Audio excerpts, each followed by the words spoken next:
యేసు లోక రక్షకుడు, యేసు పాప విమోచకుడు,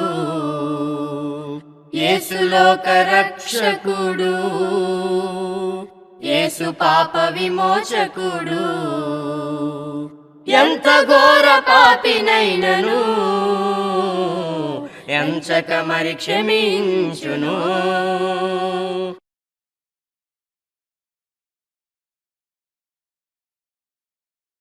ప్రభునందు ప్రియ సోదరి సహోదరులకు క్రీస్తు యేసు నామములో వందనములు తెలియజేస్తూ ఉన్నాను. దేవుని యొక్క మహాదయను బట్టి, కృపను బట్టి ఆత్మీయ జీవితమైనటువంటి టీవీ కార్యక్రమాల ద్వారా ఆత్మ సంబంధమైనటువంటి దేవుని యొక్క వాక్యము నుండి కొన్ని సంగతులు మనం నేర్చుకోవడానికి దేవుడు మనకు అనుగ్రహిస్తున్నటువంటి మంచి సమయాన్ని బట్టి దేవునికి కృతజ్ఞతలు స్తోత్రాలు చెల్లిస్తూ ఉన్నాను. మీ అందరికీ ప్రేమతో ఈ కార్యక్రమానికి ఆహ్వానిస్తూ ఉన్నాను. ప్రభునందు ప్రియమైనటువంటి వారులరా, ఆత్మీయ జీవితమైనటువంటి టీవీ కార్యక్రమాలు మీ యొక్క జీవితములో అనగా ఆత్మ సంబంధంగా మీరు దేవునిలో ఎదగటానికి, దేవుని ప్రేమకు పాత్రలుగా ఉండటానికి, మీ ఆత్మల రక్షణ కొరకు ఆత్మీయంగాను భౌతికంగా కూడా మీకు దీవెనకరంగాను రక్షణకరంగా ఉంటున్నాయని మేము నమ్ముచూ ఉన్నాం.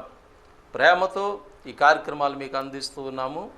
మరి తప్పకుండా ఈ చెప్పబడుతున్న మాటల్లో ఉద్దేశాన్ని మీరు గమనించి అటు రీతిగా దేవుని కొరకు జీవిస్తారని మేము నమ్ముచూ ఉన్నాము. మీ కొరకు ప్రార్థన చేస్తూ ఉన్నాం. ప్రభునందు ప్రియమైనటువంటి వారులారా, ఈ ప్రత్యేకింపబడిన సమయంలో మొదటి భాగంలో సమయము అనేటువంటి మాటను గూర్చి మొదటి భాగంలో కొన్ని సంగతులు మనం నేర్చుకున్నాం. టైం అనే మాట కొరకు మనం ఆలోచన చేస్తున్నాం. ఈ సమయము అనేటువంటిది మానవుని యొక్క ఆలోచన కాదు, కానీ మానవ జీవితంలో దేవుడు అనుగ్రహించినటువంటి గొప్ప ధన్యతగా మనం భావించాలి. సమయములు అనేటువంటివి మనుషుడు ఆలోచన ప్రకారంగా రావట్లే, అవి సృష్టికర్త అయినటువంటి దేవుని స్వాధీనములో ఉన్నవేని గ్రంథంలో మనం చూస్తాం. అపోస్తుల కార్యములు 1వ అధ్యాయము 7వ వచన భాగంలో ప్రభువారు ఇలా తెలియజేశారు: కాలములను సమయములను తండ్రి తన స్వాధీనములో ఉంచుకుని ఉన్నాడు. కాలములు సమయములు తండ్రి స్వాధీనములో ఉన్నవి కనుక దేవుని యొక్క స్వాధీనములో ఉంది ఈ సమయం అనేటువంటిది. నా జీవితాల్లో దేవుడు సమయాన్ని ఇస్తూ ఉన్నాడు. సమయము అనేటువంటి మాట గురించి మొదటి భాగంలో కొన్ని సంగతులు మనము ఆలోచన చేసాం. సమయం అనేటువంటిది మనకి ఏం తెలియజేస్తుందంటే, ఒక పని ప్రారంభాన్ని, ఒక పని ముగింపుని తెలియజేస్తుంది. అంటే ఒక పనికి ప్రారంభము ముగింపు ఆ మధ్యకాలంలో సమయం అనేటువంటి తెలుస్తుంది. ఇంత సమయం పట్టింది అనేటువంటి ఆలోచన చేస్తాం. కనుక టైం అనేటువంటిది కనుక మనకు లేకపోతే మానవ జీవితాల్లో ఒక పనికి ప్రారంభము లేదా ముగింపు అనేటువంటిది తెలియదు. దేవుడే సృష్టిని చేస్తున్నప్పుడు 6 దినాలు చేశారనేటువంటి మాట గ్రంథంలో మనం చూస్తాం. అయితే 3 దినాలు సమయం వాస్తవంగా మనకు తెలియదు, కానీ 4వ దినము నాడు దేవుడు సూర్యచంద్రుని చేసినట్లుగా మనం చూస్తాం. అప్పటి నుంచి ఉదయము రాత్రి రాగానే ఒక దినము అనేటువంటిది ప్రారంభించినట్లుగా మన గ్రంథంలో చూస్తాం. కనుక పని యొక్క ప్రారంభము ముగింపు అనేటువంటిది ఖచ్చితంగా ఈ టైం వల్ల లేదు, ఈ సమయం వల్ల మనము తెలుసుకుంటున్నాం. దేవుడు సృష్టిలోనే ఆయన చేసిన నిర్మాణంలోనే ఆలోచన చేశాడు. మానవాళికి ఒక దినము లేదా మాసము అనగా నెలలు, సంవత్సరాలు భూమి మీద ఉన్నటువంటి మానవులకి తెలియాలి అనేటువంటి ఆలోచనతో దేవుడు చేసినట్లుగా సృష్టిని గూర్చినటువంటి ఆ నిర్మాణ కార్యక్రమం గురించి మన గ్రంథంలో గమనిస్తూ ఉన్నాం. అయితే ప్రభునందు ప్రియమైనటువంటి వారులారా, ఈ సమయం మన జీవితంలో రావడానికి దేవుడు ఎంతో ప్రయాసపడుతున్నాడు. తన జ్ఞానం చేత ఇవన్నీ కూడా నడిపిస్తున్నాడు అనే విషయాన్ని మనం గ్రంథంలో చూస్తాం. యోబు గ్రంథము 37వ అధ్యాయము 12వ వచన భాగములో ఆయన వలన నడిపింపబడినదై నరులకు నివాసయోగ్యమైన భూగోళము అనే మాట ఉంది. అంటే మానవుడు నివసించడానికి అనుకూలమైనటువంటి నివాసయోగ్యమైనటువంటిది భూమే, కానీ ఈ భూమిని దేవుడు నడిపిస్తూ ఉన్నాడు. అంటే మనం చూస్తాం, భూమి తన చుట్టూ తాను తిరుగుతుంది, అట్లనే సూర్యుని చుట్టూ కూడా తిరుగుతుంది. భూమి సూర్యుని చుట్టూ తిరిగి వచ్చేటప్పటికి 1 సంవత్సరం పడుతుంది అనేటువంటి సంగతిని మనము గమనిస్తున్నాం. అంటే ఒక పని ప్రారంభం ముగింపు. కాబట్టి సృష్టిలోనే దేవుడు తను చేస్తున్నటువంటి కార్యాలు తన బాహుబలము చేత తన జ్ఞానము చేత ఈ సృష్టిని చేయటమే కాదు కానీ ఈ సృష్టిని అందులో సమస్తాన్ని దేవుడు నడిపిస్తూ ఉన్నాడు. దేని కొరకంటే మానవ జీవితాల్లో సమయం అనేటువంటిది వారు తెలుసుకోవడానికి. ఈ సమయాన్ని వారు చాలా జాగ్రత్తగా జ్ఞానముగా ఆలోచన చేయటానికి మానవ జీవితంలో సమయము అనేటువంటిది ఇవ్వబడింది అనేటువంటి సత్యాన్ని మనం గుర్తించాలని ప్రేమతో మీకు నేను జ్ఞాపకం చేస్తూ ఉన్నాను. కనుక మొదటి భాగములో ఈ సమయము అనే మాట గురించి కొన్ని విషయాలు మనం ఆలోచన చేస్తాము. మరి సమయాన్ని ఎలా మనము సద్వినియోగం చేసుకోవాలనేటువంటిది మన ఆలోచన కాదు, మన ఉద్దేశం కాదు. ఎందుకంటే మానవుడు సమయాన్ని కోల్పోతూ ఉన్నాడు, పోగొట్టుకుంటూ ఉన్నాడు. భూమి మీదకి వచ్చాను కనుక నా ఇష్టము నా ఆలోచన అంటున్నాడు. దినములన్నీ కూడా చాలా వ్యర్థంగా మానవుడు పాడు చేసుకుంటున్నాడు. అంటే తన జీవితంలో దేవుడు అనుగ్రహిస్తున్నటువంటి సమయాన్ని మానవుడు సద్వినియోగం చేసుకోవట్లేదు. ఎందుకనంటే శరీర సంబంధంగా సమయాన్ని వాడుకుంటూ ఉన్నాడు. ప్రభునందు ప్రియులారా, బైబిల్లో మనము కొన్ని ఉదాహరణలు కూడా చూడవచ్చు. యేసుప్రభువు వారు భూమి మీద ఉన్న దినాల్లో ఆయన బోధించినటువంటి బోధలో మనం కొన్ని సంగతులు వింటూ ఉంటాం. అనేక సమయాల్లో ఏమనంటే, ఒక ధనవంతుడికి పంట బాగా పండింది, కానీ ఆ పంట బాగా పండటానికి కారకుడు ఎవరో దేవుడు దయచూపడినటువంటి ఆలోచన కానీ దేవుని పట్ల కృతజ్ఞత లేదు. కానీ ధనవంతుని యొక్క ఆలోచన యేసుప్రభువు వారు గుర్తు చేశారు. ఆయన అంటున్నాడు, నా ప్రాణమా తినుము త్రాగుము సంతోషించుము, అనేక సంవత్సరములకు సరిపడినటువంటి ఆస్తిని నీకు సంపాదించాను. అంటే అనేక సంవత్సరాలు తన ఆలోచన ఏం చేస్తున్నాడంటే, తన ప్రాణముతో తినుము త్రాగుము సంతోషించమనేటువంటి ఆలోచన కలిగి ఉన్నాడు. తన సమయాన్ని తినటానికి త్రాగడానికి ఆలోచన కలిగిన వాడిగా ఆ వ్యక్తి యొక్క జీవితాన్ని మనం చూస్తూ ఉన్నాం. కనుక నేటి దినాల్లో కూడా మానవ జీవితాల్లో లేదా యేసు ప్రభుని ఎరిగి ఉన్నాము అని చెప్పుకునేటువంటి వారు కూడా మరి సమయాన్ని ఎలా ఉపయోగించుకోవాలో చాలామంది ఆలోచన చేయట్లేదు. అందుకే దేవుడు తన గ్రంథంలో వ్రాయించారు. మొదటి భాగంలో మనం కొన్ని విషయాలు గమనించాం. అపోస్తుడైనటువంటి పౌలు ద్వారా వ్రాయబడిన సంగతులు చూసాం. ఎఫెసీ పత్రిక 5వ అధ్యాయము 15 నుంచి 21 వచ్చిన భాగంలో కొన్ని సంగతులు మొదటి భాగంలో నేను మాట్లాడాను. అక్కడ ఏమంటున్నాడంటే, ప్రాముఖ్యమైన మాట, ఈ సమయాన్ని మీరు సద్వినియోగం చేసుకోవాలి, అజ్ఞానుల వలె కాక జ్ఞానుల వలె ఉండాలి అనేటువంటి విషయాన్ని గమనించాం. రెండవదిగా కొలస్సీ పత్రికలో మనం మరొక వాక్య భాగాన్ని గమనించాం. మొదటి భాగంలో సంగతులు ఇవి. అక్కడ కూడా ఏమనుందంటే, సంఘమునకు వెలుపుటి వారి ఎడల జ్ఞానము కలిగి నడుచుకోవాలి, సమయాన్ని సద్వినియోగం చేసుకోవాలి. అంటే నీకు ఇవ్వబడుతున్న సమయాన్ని సంఘమునకు వెలుపుటి వారు అంటే ఏంటి? దేవుణ్ణి ఎరగనటువంటి వారు, సంఘములో లేనటువంటి వారు, వారికి నువ్వు చేస్తున్నటువంటి ఈ సమయాన్ని ఏ విధంగా నువ్వు సద్వినియోగం చేసుకుంటున్నావో వాళ్ళకి అర్థం అవ్వాలి. అందుకని సంఘమునకు వెలుపుటి వారి ఎడల జ్ఞానం కలిగి నడుచుకోవాలి. ఎందుకనంటే సమయాన్ని నువ్వు పానించుకోవద్దు.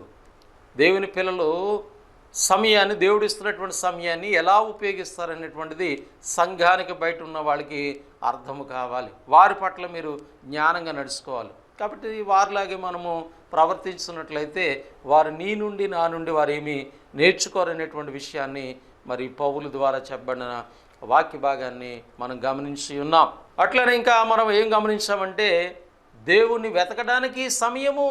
దేవుడు నీ నా జీవితాల్లో ఈ సమయాలు ఎందుకు ఇస్తున్నాడు, సంవత్సరాలు ఎందుకు ఇస్తున్నాడు?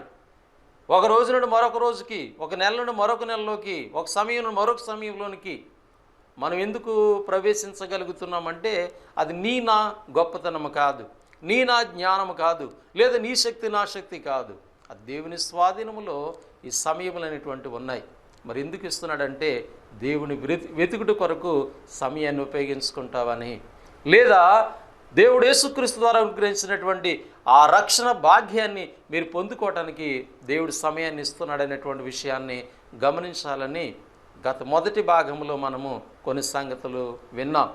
తదుపరిగా రెండో భాగం నుంచి ఇంకా కొన్ని సంగతులు ఈ సమయంలో మనము ఆలోచన చేద్దాం. ప్రభునందు ప్రియులారా, సమయమును గురించి మనం ఆలోచన చేస్తున్నాం. మరి దేవుడు ఇస్తున్నటువంటి సమయాన్ని ఏ విధంగా మనము మన జీవితాల్లో ఉపయోగించుకోవాలని విషయాన్ని మనము గమనిద్దాం. యోబు గ్రంథము 27వ అధ్యాయము 10వ వచన భాగం. వాడు సర్వశక్తిని యందు ఆనందించునా, వాడు అన్ని సమయంలో దేవునికి ప్రార్థన చేయునా. వాడు సర్వశక్తిని యందు ఆనందించునా. మానవుడు సర్వశక్తిని యందు ఆనందిస్తూ ఉన్నాడా? అన్ని సమయముల యందు దేవునికి ప్రార్థన చేస్తూ ఉన్నాడా?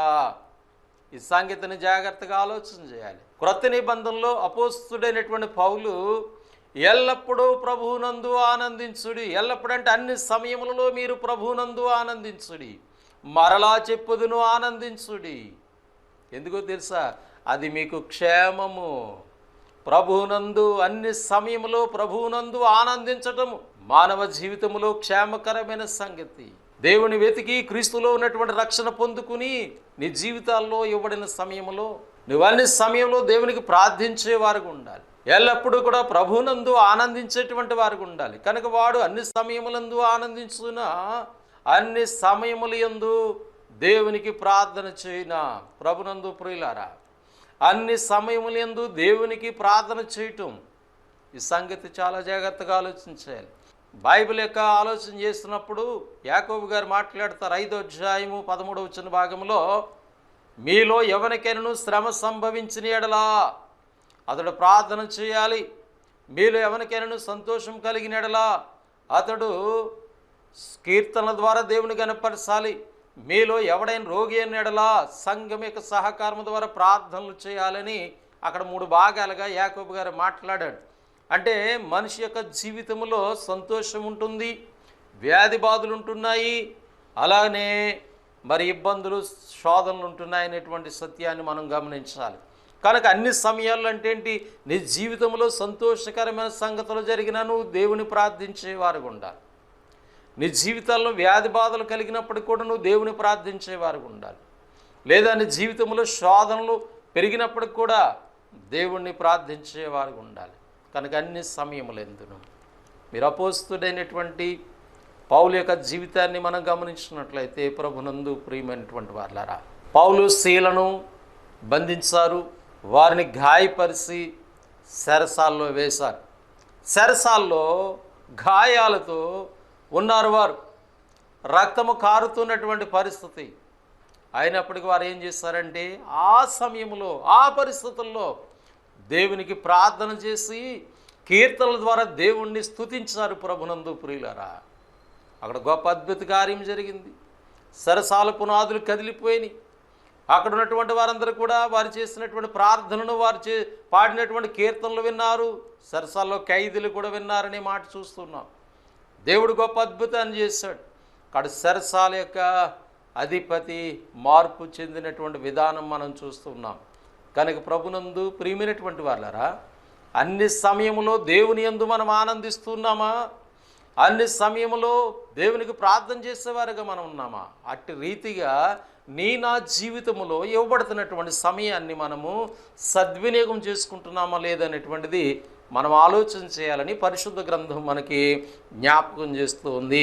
ఎఫెసీ పత్రిక 6వ అధ్యాయము 18వ భాగంలో ఇలా వ్రాయబడి ఉన్నది, ఆత్మ వలన ప్రతి సమయమందును ప్రతి విధమైన ప్రార్థన విజ్ఞాపములు చేయొచ్చు, ఆ విషయమై సమస్త పరిశుద్ధుల నిమిత్తమును పూర్ణమైన పట్టుదలతో విజ్ఞాపములు చేయొచ్చు, మెలకుగా ఉండండి. ఆత్మ వలన నువ్వు ఎప్పుడైతే క్రీస్తులోనికి పాప క్షమాపణ కొరకు బాప్తిసం పొందావో పరిశుద్ధాత్మ అనేటువంటి వరమును కలిగి ఉన్నాం, అంటే పరిశుద్ధాత్మను కలిగి ఉన్నాం. కనుక ఇప్పుడు నీ ప్రార్థనా జీవితంలో పరిశుద్ధాత్మ యొక్క సహకారం ఉంటుంది. కనుక ఆత్మ వలన ప్రతి సమయమందు నీ జీవితంలో ప్రతి సమయంలో కూడా ప్రతి విధమైన ప్రార్థన విజ్ఞాపన చేయాలి. ప్రార్థన నీ కొరకు చేసుకునేది, విజ్ఞాపన ఇతరుల కొరకు చేసేది. ప్రభువైన యేసు తండ్రి కుడిపార్శ్వము నుండి మన కొరకు విజ్ఞాపం చేస్తున్నాడు అనేటువంటి మాట గ్రంథంలో చూడగలుగుతున్నాం. కనుక నీవు నేను ప్రతి సమయమందును ప్రార్థనలు విజ్ఞాపములు చేస్తూ ఉన్నామా? ఎవరి కొరకు? సమస్త పరిశుద్ధుల కొరకు. వ్యక్తిగతంగా నీ కొరకే కాదు, పరిశుద్ధుల కొరకు, దేవుని పిల్లలందరి కొరకు ప్రార్థన చేయాలి ప్రతి సమయమందు. అంటే సమయాన్ని ఎంతగా మనము ఉపయోగించుకుంటూ ఉన్నాం. దేవుడు సమయాన్ని ఎందుకు ఇస్తున్నాడు? ప్రతి సమయమందు ఆత్మ సహకారముతో ప్రార్థన చేసేటువంటి వారిగా మనకి ఇవ్వబడుతున్నటువంటి సమయాన్ని మనము ఉపయోగించుకుంటున్నామా లేదనేటువంటిది మనం ఆలోచించాలి. పరిశుద్ధ గ్రంథములో భక్తుల యొక్క జీవితాలు, అటు పాత నిబంధనలో లేదా క్రొత్త నిబంధనలో భక్తుల యొక్క జీవితాలు మనం గమనించినట్లయితే వారి యొక్క ప్రార్థన జీవితాలు ఎంతో ధన్యకరంగా ఉంటాయి, మనందరికీ ఎంతో మాదిరికరంగా కనపడుతూ ఉంటాయి. ఎలాంటి పరిస్థితులు ఉన్నప్పటికీ కూడా వారు దేవుణ్ణి ప్రార్థించినటువంటి విధానము గ్రంథములో మనం చూస్తూ ఉంటాం. కనుక దానియేలు యొక్క జీవితాన్ని చూస్తున్నట్లయితే, కాబట్టి అనుదినము కూడా తను ముమ్మారు దేవునికి ప్రార్థన చేసేవాడిగా ఉన్నాడు, దేవుని స్తుతించేవాడిగా ఉన్నాడు. ఎలాంటి పరిస్థితులు వచ్చినప్పుడు కూడా తన ప్రార్థన జీవితాన్ని, దేవుని స్తుతించేటువంటి జీవితాన్ని కలిగినటువంటి వారుగా దానియేలు యొక్క జీవితాన్ని మనం చూస్తూ ఉన్నాం. కనుక మనం సమయాన్ని ఎంత సద్వినియోగం చేసుకుంటున్నాం, ప్రార్థన కొరకు మన సమయాన్ని ఎలా ఉపయోగిస్తున్నాం? వ్యక్తిగతమైన ప్రార్థన ఉంటుంది, కుటుంబ ప్రార్థన ఉంటుంది, సంఘంలో ప్రార్థన ఉంటుంది. కనుక ఒక వ్యక్తి, ఒక విశ్వాసి వ్యక్తిగతమైన ప్రార్థన జీవితం కొరకు సమయాన్ని ఉపయోగించుకోవాలి. కుటుంబంలో ప్రార్థన జీవితము, కుటుంబ బిడ్డలతో అందరితో కలిసి ప్రార్థించేటువంటి సమయాన్ని కలిగి ఉండాలి. ఒక సమయాన్ని ఏర్పాటు చేసుకోవాలి. ఉదయకాల సమయంలో ఈ సమయంలో దేవుణ్ణి ప్రార్థించడానికి, స్తుతించడానికి కుటుంబంగా సమయం ఉండాలి. మరి దేవుని చిత్తమైతే మధ్యాహ్న సమయంలో వ్యక్తిగతంగా ప్రార్థన చేసేటివారుగా ఉండాలి. మళ్ళీ తిరిగి సాయంత్రం కుటుంబ ప్రార్థనలో నువ్వు సమయాన్ని ఉపయోగించుకోవాలి. అలాగే సంఘ కార్యక్రమముల యందు సంఘము నియమింపబడినటువంటి సమయాల్లో, ఆదివారం కావచ్చు, ప్రత్యేకమైన సమయాలు కావచ్చు, ప్రార్థన జీవితాలు కలిగినటువంటి వారుగా మనం ఉండాలి. కనుక దేవుడు సమయం ఎందుకు ఇస్తున్నాడంటే ఏ విధంగా సమయాన్ని నీవు సద్వినియోగం చేసుకుంటామనేటువంటి ఆలోచన కలిగి ఉంటారని దేవుడు మన కొరకు సమయం ఇస్తున్నట్లుగా గ్రంథము నుండి మనము గమనిస్తున్నాం. కనుక పరిశుద్ధాత్మ సహకారముతో మనము ప్రార్థన విజ్ఞాపనలు చేసేటువంటి వారుగా సమస్త పరిశుద్ధుల కొరకు, అంత మాత్రమే కాదు, తిమోతికి రాసినటువంటి పత్రికలో మొదటి పత్రిక 2వ అధ్యాయము మొదటి 2 వచన భాగాల్ని మనం ఆలోచన చేస్తున్నట్లయితే అపోస్తలుడైన పౌలు చెప్తారు, మనము సుఖముగాను నెమ్మదిగాను బ్రతుకు నిమిత్తము, దేవుని పిల్లలైనటువంటి మనము సుఖముగా నెమ్మదిగా బ్రతుకు నిమిత్తము, అన్నిటికంటే ముఖ్యంగా మనుషులందరి కొరకును, అధికారుల కొరకును మన ప్రార్థన విజ్ఞాపనలు చేయాలి. కనుక సర్వమానవాళి కొరకు యేసు ప్రభువారు చనిపోయారు, అందరి కొరకు సువార్త ప్రకటిస్తూ ఉన్నాం. అంత మాత్రమే కాదు, అందరి కొరకు మనం ప్రార్థన చేయాలి. అధికారుల కొరకు మనం ప్రార్థన చేయాలి. ఎందుకంటే అధికారం అనేటువంటిది దేవుడిస్తేనే వస్తుంది ఎవరికైనాని. కానీ అధికారి ఆ దేవుని యొక్క ఉద్దేశాలను గమనించాలి. ఒకవేళ వాళ్ళు గుర్తించలేకపోవచ్చు, కానీ మనం వారి కొరకు ప్రార్థన చేస్తున్నప్పుడు దేవుడు వాళ్ళ మనసును మార్చి వారు ఎందుకొరకే నియమించబడ్డారో ఆ కార్యాలు వాళ్ళు చేస్తారు. కనుక అధికారుల కొరకు మనం ప్రార్థన చేయటం ద్వారా మనము సుఖముగాను నెమ్మదిగాను మన భక్తి కొనసాగించుటకు ఆ మేలుకరమైన కార్యంగా ఉంటుంది ప్రార్థన జీవితం. కనుక ప్రార్థన కొరకు నీ సమయాన్ని ఎలాగ ఉపయోగిస్తున్నావు, నా సమయాన్ని నేను ఎలాగ ఉపయోగిస్తున్నానటువంటిది ఆలోచన చేయాలని ప్రేమతో మీకు మనవి చేస్తూ ఉన్నాను. అంత మాత్రమే కాదు, అపోస్తలుడైనటువంటి పౌలు ఇంకా మనకు కొన్ని బాధ్యతలు జ్ఞాపకం చేశారు. గలతీ పత్రిక 6వ అధ్యాయము 10వ వచన భాగంలో ఇలా వ్రాయబడి ఉన్నది, కాబట్టి మనకు సమయము దొరికిన కొలది. ఇంకా ఏమిటంట, మనకు సమయం దొరికిన కొలది. సమయం ఆల్రెడీ దేవుడు ఇచ్చాడు నీ జీవితంలో. ఈ సమయాన్ని మానవ జీవితంలో 2 భాగాలుగా చేసుకోవాలి. ఒకటి దేవుని కొరకు, రెండవది మన బ్రతుకు తెరువు కొరకు. మనం బ్రతకడానికి మనం చేసుకునే పనుల కొరకు కొంత సమయాన్ని కేటాయించేయాలి. అంత మాత్రమే కాదు, తదుపరి కొంత సమయాన్ని దేవుని కొరకు ఇవ్వాలి. ఇక్కడ అంటున్నాడు, నువ్వు దేవుని సన్నిధికి వెళ్ళడానికి నీ బ్రతుకు తెరువు కొరకు సమయాన్ని ఇస్తున్నావు కదా. అంత మాత్రమే కాకుండా మనకు సమయం దొరికిన కొలది అందరి ఎడలను, విశేషముగా విశ్వాస గృహమునకు చేరిన వారి ఎడలను మేలు చేయుదుము. ఒకవేళ నువ్వు దేవుడు నీ జీవితాల్లో నువ్వు ఇతరులకు మేలు చేసేటువంటి వ్యక్తిగా ఉన్నట్లయితే దాని కొరకు కూడా నువ్వు సమయాన్ని ఉపయోగించుకోవాలి. దాని కొరకు నీ సమయాన్ని కేటాయించుకోవాలి. అందరి ఎడలను, విశేషముగా విశ్వాస గృహము అనగా సంఘమునకు చేరిన వారి ఎడలు. సంఘములో ఎవరైనా బలహీనట్లయితే, నువ్వు మేలు చేసేటువంటి వ్యక్తిగా దేవుడు నీకు కృప చూపినట్లయితే నువ్వు కొంత సమయాన్ని వారి కొరకు ఉపయోగించేవారుగా ఉండాలి. అలాగే అందరి ఎడల కూడా మేలుకరమైన కార్యాలు చేయటానికి నువ్వు సమయాన్ని ఉపయోగించుకోవాలనే సత్యాన్ని దేవుని వాక్యం మనకు జ్ఞాపకం చేస్తున్నట్లుగా వాక్య భాగములను బట్టి మనము గమనిస్తూ ఉన్నాం. అంత మాత్రమే కదా, పౌలు ఇంకా ఈ సమయమును గురించి గ్రంథంలో అనేకమైన సంగతులు వ్రాసారు. తిమోతికి రాసినటువంటి మొదటి పత్రిక 4వ అధ్యాయము 13వ వచన భాగంలో యవనస్తుడైనటువంటి తిమోతికి, యవన స్వార్థికుడు తిమోతి, ఆ తిమోతికి వ్రాసినటువంటి ఒక మాటను మనం గమనించినట్లయితే 4వ అధ్యాయం 13వ వచన భాగంలో, నేను వచ్చే వరకు చదువుట యందును హెచ్చరించుట యందును బోధించుట యందును జాగ్రత్తగా ఉండము. పౌలు గారు ఒక పనిని అప్పగించారు ఆయనకి. ఆ సువార్త పని చేస్తూ ఉన్నాడు, సంఘంలో బోధకుడిగా ఉన్నాడు. మరలా పౌలు అంటున్నాడు, మళ్ళా నేను వస్తాను అంటే, పౌలు ఆయన విడిచిపెట్టి వెళ్ళాడు ఒక ప్రాంతంలో. మరలా నేను వస్తాను, నేను వచ్చే వరకు అంటే ఈ మధ్యకాలం ఉన్నటువంటి సమయాన్ని నువ్వేం చేయాలంటే చదువుట యందును హెచ్చరించుట యందును బోధించుట యందును అంటే తిమోతి తన సమయాన్ని ఎలా ఉపయోగించుకోవాలంటే దేవుని వాక్యము చదవడం కొరకు సమయాన్ని ఉపయోగించుకోవాలి. దేవుని యొక్క హెచ్చరికలు సంఘములో బోధించుట కొరకు ఉపయోగించుకోవాలి. సంఘములో దేవుని యొక్క వాక్యమును బోధించుట కొరకు ఉపయోగించుకోవాలి. 3 భాగాలు కనపడుతున్నాయి ఇక్కడ. అంటే సమయాన్ని చాలా జాగ్రత్తగా ఉపయోగించుకోవాలి. యవనస్తుడైనటువంటి తిమోతికి హెచ్చరిక చేస్తున్నాడు పౌలు, నేను వచ్చే వరకు నేను విడిచిపెట్టి వెళ్ళాను, మళ్ళా వస్తాను, ఈ మధ్యకాలం అంతా కూడా నువ్వు ఇదిగో ఈ సమయాన్ని నువ్వు ఇలాగా ఉపయోగించుకోవాలి. మరి దేవుని వాక్యానికి చదవడానికి ఎంత సమయాన్ని మనం ఉపయోగిస్తూ ఉన్నాం? ఒక విశ్వాసగా, దేవుని యొక్క సేవకులుగా ఈనాడు అనేక మంది లోకంలో ఉన్నటువంటి వాటి కొరకు ఎక్కువ సమయాన్ని ఉపయోగిస్తారు, కానీ దేవుని వాక్యాన్ని పరిశీలించడానికి, దేవుని వాక్యం చదువుటకు, దేవుని వాక్యం ఎక్కువగా చదివితే ఎక్కువ జ్ఞానం దొరుకుతుంది. కానీ ఈనాడు అనేక మంది దేవుని వాక్యం చదవకుండా ఏవేవో బోధలు చేస్తూ కాలాన్ని గడుపుతూ ఉన్నారు, సమయాన్ని పోగొట్టుకుంటూ ఉన్నారు. అందుకే సంఘమునకు వెలిపిటి వారి ఎడల మీరు జ్ఞానంగా ఉండాలి అంటున్నాడు. అర్థం కావాలి ఆ సంఘానికి బయట ఉన్న వాళ్ళకి, ఓహో వీరు సమయం ఉంటే దేవుని వాక్యం చదువుతారు, సమయం ఉంటే ప్రార్థన చేస్తారు, సమయం ఉంటే వీళ్ళు దేవుని స్తుతిస్తూ ఉంటారు. అంటే వీళ్ళ సమయాన్ని చాలా జాగ్రత్తగా ఉపయోగించుకుంటారు. ఎందుకంటే సమయము చాలా ప్రాముఖ్యమైనటువంటిది ప్రభునందు ప్రియమైనటువంటి వారులారా. సమయము పోగొట్టుకుంటే దాన్ని తిరిగి మనం తెచ్చుకోలేము. నా జీవితంలో ఏదైనా ఒక వస్తువు పోగొట్టుకుంటే, లేదా ఏది పోగొట్టుకున్నా కూడా అవి మళ్ళా తిరిగి తెచ్చుకునే అవకాశం ఉంది. కానీ టయాన్ని మాత్రం మళ్ళీ మనం తిరిగి తెచ్చుకోలేం.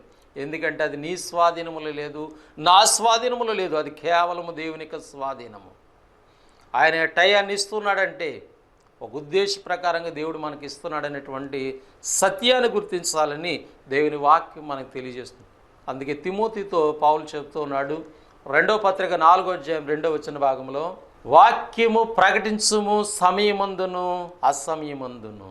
వాక్యాన్ని ప్రకటించడానికి నువ్వు సమయాన్ని ఉపయోగించుకోవాలనేటువంటి మాటని అక్కడ జ్ఞాపకం చేస్తున్నటువంటి వాక్య భాగాల నుంచి మనము గమనిస్తూ ఉన్నాం. ఇంకా ఆలోచన చేస్తే ప్రకటన గ్రంథం 1వ అధ్యాయము 3వ వచన భాగంలో, సమయము సమీపించినది గనుక ఈ ప్రవచన వాక్యము చదువువాడును వాటిని వినువాడును విన్నవాటి ప్రకారంగా గైగుని వారును ధన్యులు అనే మాట అక్కడ కనపడు. యేసుక్రీస్తు 2వ రాకడ సమీపముగా ఉన్నది గనక ఈ వాక్యం చదువుట యందును వాటిని వినుట యందును విన్నదాన్ని గ్రహించి అనుసరించి అందును నువ్వు సమయాన్ని ఉపయోగించుకోవాలనేటువంటి విషయాన్ని జ్ఞాపకం చేస్తుంది. కనుక ప్రభు రాకడికి మనం సిద్ధపడడానికి టైం అనేటువంటిది మనకి ఇవ్వబడుతుంది. కానీ ఈ టయాన్ని మనం వ్యర్థం చేసుకోవడానికి కాదనేటువంటి సత్యాన్ని మనం గుర్తించాలని దేవుని వాక్యం చెప్తుంది. పౌలు తిమోతి గురించి మరొక మాటను మనకి గ్రంథంలో తెలియజేశారు. ఏమిటని మనం ఆలోచన చేస్తే, ఈ టయాన్ని మన బిడ్డల విషయంలో ఎలా ఉపయోగించాలనేది అక్కడ చెప్పబడుతుంది. తిమోతికి రాసినటువంటి 2వ పత్రిక 3వ అధ్యాయం 14-15 వచన భాగంలో పౌలు గారు అంటున్నారు తిమోతిని, నువ్వు బాల్యము నుండి లేఖనములను ఎరిగిన వాడిగా ఉన్నావంటున్నాడు. బాల్యము నుండి అంటే బాల్యదశ నుండి కూడా తిమోతి యొక్క జీవితంలో సమయం ఎలాగుందంటే, ఆ సమయాన్ని బాల్యములో నుండి తనకు ఇవ్వబడిన సమయంలో దేవుని యొక్క లేఖనములు ఎరిగిన వాడుకున్నాడు. అంటే మన పిల్లల జీవితాల్లో మన సమయాన్ని పాడు చేయకూడదు. దేవుడు మనకు పిల్లల్ని ఇచ్చాడు, వాళ్ళకి సమయాన్ని ఇస్తున్నాడు. ఆ సమయాన్ని దేవుని వాక్యం ఎరిగినటువంటి పిల్లలుగా ఉండటానికి వాళ్ళని మనము ఆ విధంగా సమయంలో వారు నడిపించవలసినటువంటి వారుగా ఉన్నాం. కనుక పౌలు గుర్తు చేస్తున్నాడు, నువ్వు బాల్యము నుండి లేఖనములను ఎరిగిన, చిన్నతనము నుంచి ఎరిగిన వాడు అంటే చిన్నతనము నుండి ఆ టైం అంతా కూడా లేఖనాలను నేర్చుకునే బిడ్డగా తిమోతి ఎదిగాడు. మరి నా కుటుంబాల్లో బిడ్డలను మనము మనకి ఇవ్వబడుతున్నటువంటి టైంలో పిల్లల కొరకు సమయాన్ని మనం ఏ విధంగా ఉపయోగిస్తున్నామనేటువంటిది మనము గమనించాలని ప్రేమతో మీకు జ్ఞాపకం చేస్తూ ఉన్నాను. కనుక ప్రభునందు ప్రియమైనటువంటి ప్రియ సోదరి సహోదరులారా, మనము సమయమును గురించి కొన్ని ప్రాముఖ్యమైనటువంటి విషయాలు గమనించాం. మొదటి భాగంలో కొన్ని సంగతులు, రెండవ భాగంలో కొన్ని సంగతులు మనం విన్నాం. ప్రాముఖ్యంగా సమయాన్ని మనము ఎలా సద్వినియోగం చేసుకోవాలనేటువంటిది గమనించాం. అజ్ఞానుల వలె కాక జ్ఞానుల వలె ఉండాలని, సంఘమునకు వెలుపటి వారి ఎడల జ్ఞానము కలిగి ఉండాలని గమనించాము. దేవుని వెతకడానికి సమయాన్ని ఉపయోగించుకోవాలి. అలాగే రక్షణ పొందడానికి దేవుడు సమయం ఇస్తున్నాడనే విషయాన్ని గమనించాలి. మన అన్ని సమయములందు దేవునిలో ఆనందించాలి, దేవుని ప్రార్థించే వారికి ఉండాలి. మనం కలిగి ఉన్న పరిశుద్ధాత్మ సహకారంతో ఎల్లప్పుడూ సమస్త మనుషుల కొరకును పరిశుద్ధుల కొరకును మన కొరకు ప్రార్థించేవారుగా మనం ఉండాలి. సమయం దొరికిన కొలది మంచి కార్యాలు సంఘములోను బయట కూడా ఇతరులకు కూడా చేసేవారుగా మనం ఉండటానికి ప్రయత్నం చేయాలి. దేవుని వాక్యము చదువుటి యందును, అలాగే దేవుని సేవకుడుగా బోధించటి యందు, హెచ్చరించటందు మన సమయాన్ని ఉపయోగించుకోవాలి. వాక్య ప్రకటన కొరకు, సువార్త ప్రకటన కొరకు మన సమయాన్ని ఉపయోగించుకోవాలి. ప్రభు రాకడికి మన సమయాన్ని సద్వినియోగం చేసుకోవాలి. అలాగే మనకి ఇవ్వబడిన కుటుంబాల్లో బిడ్డల్ని దేవుని వాక్యములు ఎదుటి కొరకు వారికి సమయాన్ని మనము ఉపయోగించాలనేటువంటి విషయాల్ని గమనించాం. అంత మాత్రం కాదు, ఏదైనా ఒక కార్యము దేవుని కొరకు చేయాలని మనం అనుకుంటే ఆ కార్యము చేయటానికి ప్రారంభించడమే కాదు, కానీ ఆ కార్యాన్ని ముగింపు వరకు తీసుకురావటమే మన సమయాన్ని ఉపయోగించుకోవాలనే విషయాన్ని అపోస్తలుడైన పౌలు ద్వారా మనకి జ్ఞాపకం చేయబడుతున్న మాటలు మనము గమనిస్తూ ఉన్నాం. పేతురు రాసినటువంటి మొదటి పత్రిక 5వ అధ్యాయం 6వ వచన భాగం, దేవుడు తగిన సమయమందు మేము హెచ్చించినట్లు. ప్రభునందు ప్రియులారా, మీరు సమయాన్ని ఈ విధంగా మనం కొన్ని మాటలు నేర్చుకున్నాం. ఆ విధంగా మీరు సమయాన్ని ఉపయోగించుకున్నట్లయితే దేవుడు ఖచ్చితంగా నా జీవితాల్లో దేవుడు తగిన సమయమందు మిమ్మల్ని హెచ్చిస్తాడు. మీ జీవితాల్లో గొప్ప కార్యాలు దేవుడు చేస్తాడు. నువ్వు దేవుని కొరకు సమయాన్ని అలాగ ఉపయోగిస్తే దేవుడు నీ జీవితాల్లో మంచి సమయాన్ని, దేవుడు మేలుకరమైన సమయాన్ని దేవుని జీవితాల్లో చేయబోస్తున్నాడు. కనుక ఆయన బలిష్టమైన చేతి క్రింద అనగా సంఘములో నమ్మకమైన బిడ్డగా మీరు జీవించాలని అక్కడ దేవుని వాక్యం మనకు జ్ఞాపకం చేస్తుంది.